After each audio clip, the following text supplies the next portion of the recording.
Hi, my name is Mark Tarner, and I'm a new member of the Explorers Club. I'm from South Virginia, and by trade, I'm a candy maker. So you ask yourself, what am I digging up dinosaurs for? Well, there's a young lady, Emily, would you wait? When she was young, she was interested in rocks, and nothing that I didn't want to do, nothing would please me more than to satisfy my oldest daughter. So we went out west, and she discovered ceramics, boys, and everything else. And I got stuck with dinosaurs. So it became, my wife says many times that I have issues. One is if I walk along the seashore, I can't pick up one shell. I have to have them all. So I've dug up so many bones over the years. I'm building a museum in South Bend, and I'd like to invite you to come. And but this is just about the last 5 years. I found a Jurassic site in Montana. So I'm going to go through that quickly. This site is a large site. This is a Frenchman and a gal from Harvard. I don't know, Indiana. They probably have more IQ than half of my city. So it's it's a large site. It's required a lot of help over the years. It's now 30 feet by 90 feet. I've dug up over 1,000 paths. It's a big site. This is a couple other people, my daughter, Christina and my youngest daughter. And I told them one day, just leave me alone because they were bugging me. I said, go out and find a dinosaur. And within an hour, they found these two massive vertebrates, tailbirds. And that made me mad too. These are some, every year I have out at camp there now. I started out with a tent, and my business is, drives me crazy. So I go out and camp and see the stars and cook. But now I've invited a lot of people out. And I guess I've probably had 90 people over the last 5 years. If you can stay for free and eat for free if you dig. If you don't dig, I have a boot. And we give you the boot. This is my camp. We call it Camp Tarner. That tent is now gone. It's gone through a couple tornadoes and windstorms, but it's on a beautiful little stream that we pump water out of. This camp is near Bridger, Montana, and here's a site at night. Yellowstone's about probably 50 miles away. I fell in love as much with the West and cowboys as I have with dinosaur bones. We also have a saloon in case you come out. It's not very well stocked. If you go to an academic camp or a traditional camp, it's very, you have rules. I'm very social, and that's how I kind of run my business. I learned my profession from my dad, and most of the workers have worked for me for 20 years. And so I brought the same kind of passion to paleontology. That's the motivation I'm supposed to. Once in a while, this is a bear, a black bear. I thought these ranchers were kidding me, and they're always calling me Easterner, making fun of me because I don't drink whiskey and I don't pack a gun and I speak correct English. So this bear was laying out in front of it. They invited me in for breakfast. As you can see, this small dog here, but I thought they put a bear skin rug out in front of the house. So I walked right up to this bear, and I hit about this high of the tree. He jumped right up the tree. It's fun. We have occasionally wildfires. This year, that year, there were two wildfires. One on the Crow Reservation, one by a Red Lodge. And I had some people, I don't know where they were from. Where were they from? Pittsburgh, I think. The Carnegie Museum. They said, what did they say? They said it was 107 and these two wildfires broke out. And they said, do you have any way to clean the air? And I said, yeah, drive south to Colorado. And then they said, we're really worried. I said, when you see the rancher back up and leave and be behind him, get going. We didn't have a cooling station either. Occasionally there's a traffic jam. For some reason, every day, these cattle, they will congregate there every day at that gate. Now, there are tens of thousands of miles they seem to bother me. I'm digging in the Morrison Formation. It's a large geographic formation, kind of like, you know how Mississippi is now draining into the Caribbean Basin. That's what that was at one time, and it's filled up with sediment. It's one of the more famous Jurassic formations. This shows you an approximate site of the quarry. It's in Montana. There's not a whole lot of Jurassic peeking out in Montana. It's the very latest time. Here are some dinosaurs from that era. Famous one, Stegosaurus. I haven't found one yet, but I want to. This is a over 800 casts, 1,000 bones. One day I gave some people the day off, and the first thing I found was a femur. And then when they got, I dug it up the whole day. I said, "What have you guys have missed the party?" And then we found 6 more lined up like wood right down from that. It's very large. It's 52 inches. And this site has, I think, we've dug up over 1,000 bones. Each sauropod, a long neck, like a singular dinosaur, has about 280. So there are quite a few animals in there. We don't always dig with, you know, brushes and little shovels. Yeah, we have to give skids here.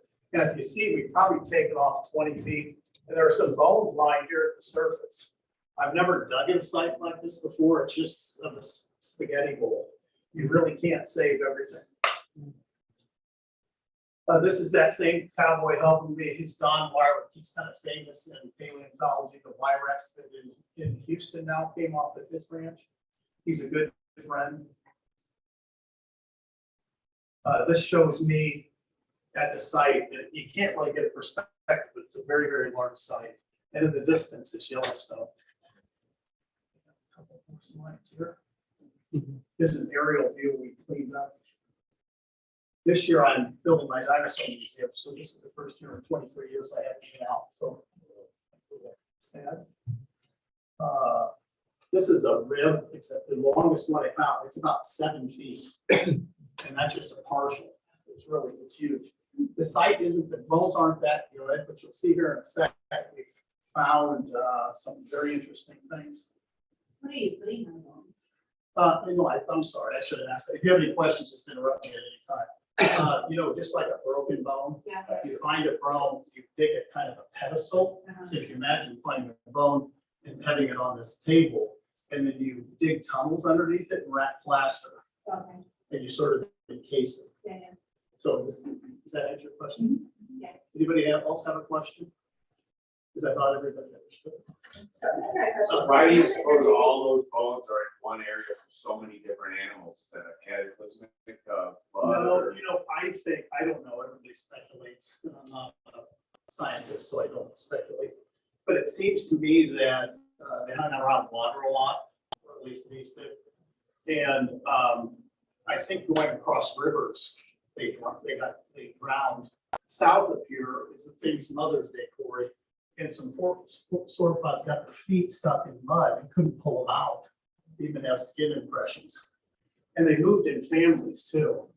But I've seen places where they literally blocked up streams, like 4 or 5 of them were so big.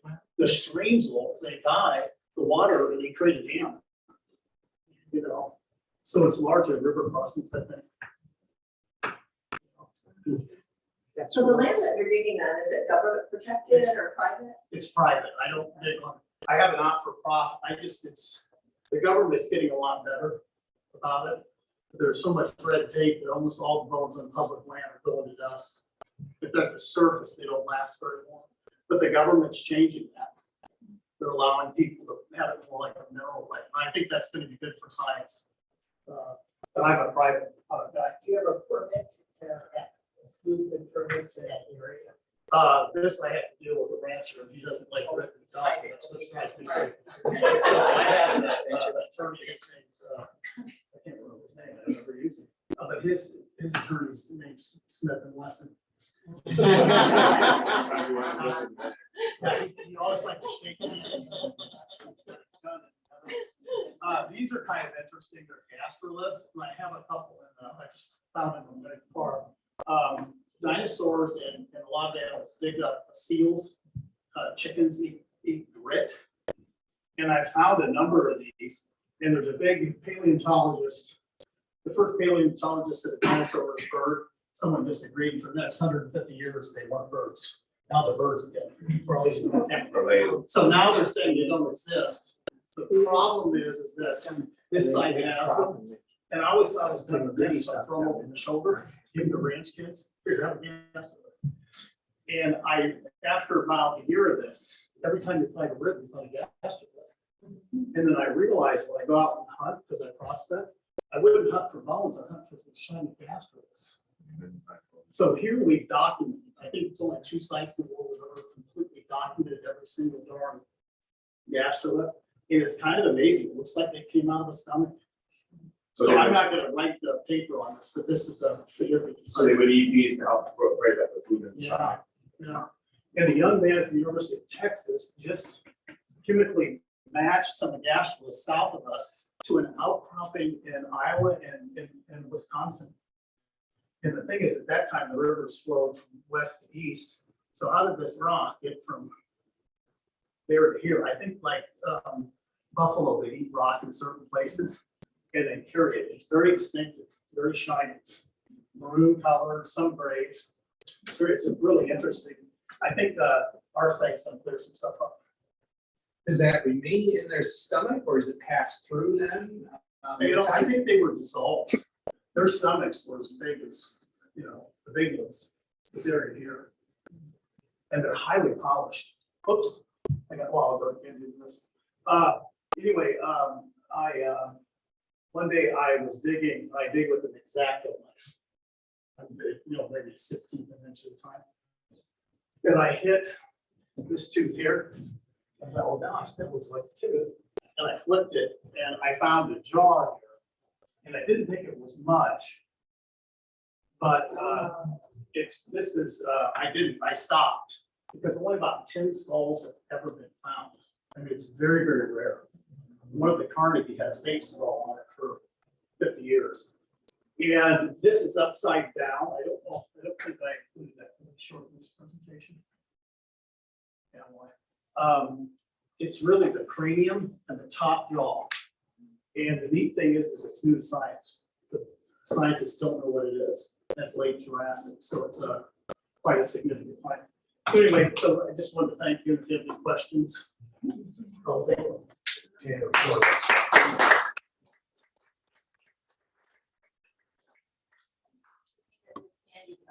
The South Bend Chocolate Company, and I have some lists for you back there.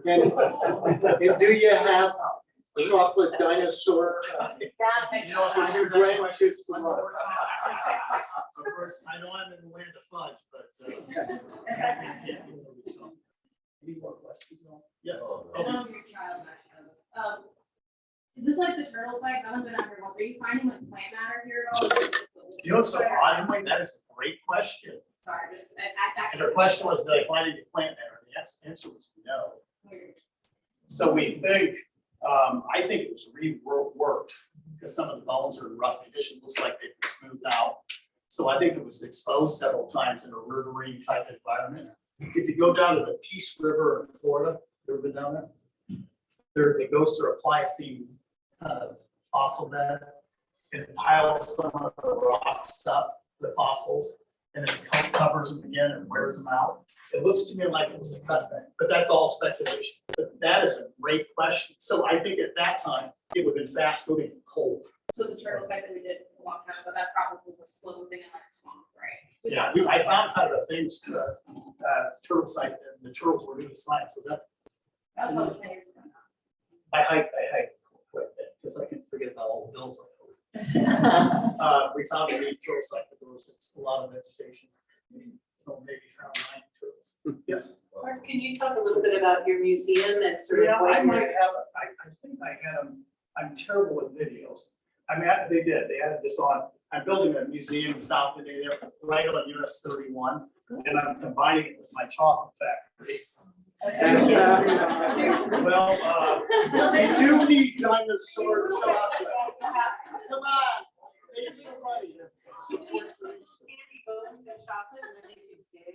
That's a great idea. Sign them up. Chocolate for every person. that signs up. And it's right near US 31. The amazing thing about this, it's on the continental divide, it's piece of property. And there are 5 continental divides in the US. And it's, I was just thinking, we went to the store yesterday, we cleared out about 7,500 truckloads of gravel, right? Because it was a hill, and Indiana doesn't have a lot of hills. But we found a Petoskey stone, and we found some pudding stones, and I don't know if you know about them. They come out of Bruce mines and up here, and we were shocked. All the farmers came around, and they hadn't seen them in 100 years. Because no one had really done that much up, so a lot of the glaciers dropped their. As they were receiving. Yeah, and I went up to St. Joseph Island, and they're just the same type of rocks are sitting there on the. It's just amazing, like, so it's a really neat site, and the state's gotten involved, like, they bought some land next to me, and I think we're gonna have trails. And kind of tell this story, because Indiana's a boring state, I guess. We just invented the car, you guys built it. And the Wright brothers were from Indiana, that's true. A lot of steel countries from Indiana. I thought the Wright brothers were from Dayton, Ohio. No, ma'am, they were born and bred in Brookville, Indiana. Right. Well, the problem is Indiana, we don't have any money, so they have to go to Ohio to plant. Yes. They rode their bicycles over. Yeah. And when I speak in New York, you know how New Yorkers are. He's a New Yorker, just. You know how New Yorkers are. Oh, yeah. So they say it's a flyover state, so I go into this routine and I see the Rockefeller plazas built with Indiana limestone. And most of the steel in that city comes from Indiana too. So I'm a proud Hoosier. Yes. Just wondering about your Montana site. Are you finding other like Indian artifacts or? I have. I don't really touch those. Yeah. And it's kind of weird. I found some incredible sites. I found what are they called? Flossom points. I thought it was a Folsom. I thought it was a T-Rex tooth. And honey, who did I give it to? Did you with me that time? No, I think it's. So I was out hunting for these T-Rex teeth and I thought I had one. And I put it in my pocket and I gave it to the rancher. He sold it for $10,000. He bought me lunch. I said, "You're even giving it to us. We take this." Yeah, but there's a lot of artifacts. And I don't, on that Bridger site, it's right near the Crow Reservation. And the US Cavalry and the Crows kind of had allegiance against the Sioux. And there are cavalry posts where they put up like pots and would take pot shots at the Sioux. I don't touch any of it. It's kind of, I'm getting goosebumps. It's kind of sacred. I mean, I've been in places where they've taken flint knapp and there are feet of broken arrowheads, axes. And it's on private land. The ranchers are really good at protecting. Like, I won't even tell you where I saw that. Yeah. Because it's just an incredible, it's in the Black Hills. I've never seen a place like this. It's like, so there is a lot of that, and by and large, ranchers take care of the land. It's a great question. The other? Yeah, I have a question. Yeah. So do you let volunteers come in and do? I'm gonna do that. I started out as a kind of an individual journey and the kids came with me. But more and more people want to come, and that's part of the museum is I'm gonna have people out, but I don't know if I want to deal with it. So you'll see me once in a while, because I don't shave, I don't bathe, I drive a junky Hummer, and I swear. I mean, it's kind of like we're going sailing. Yeah, but everybody that comes, I've had people from all over the world, and it's just a great, we have people every night playing guitar, but it's been a kind of a family thing. Yeah. Do they work for chocolate? We have I'll shirts go. that say work for I'll chocolate. go. Yeah, and that's a great question. I do have candies for you back there. Caramel corns today. Oh, thank you. And caramel corns. Thank you.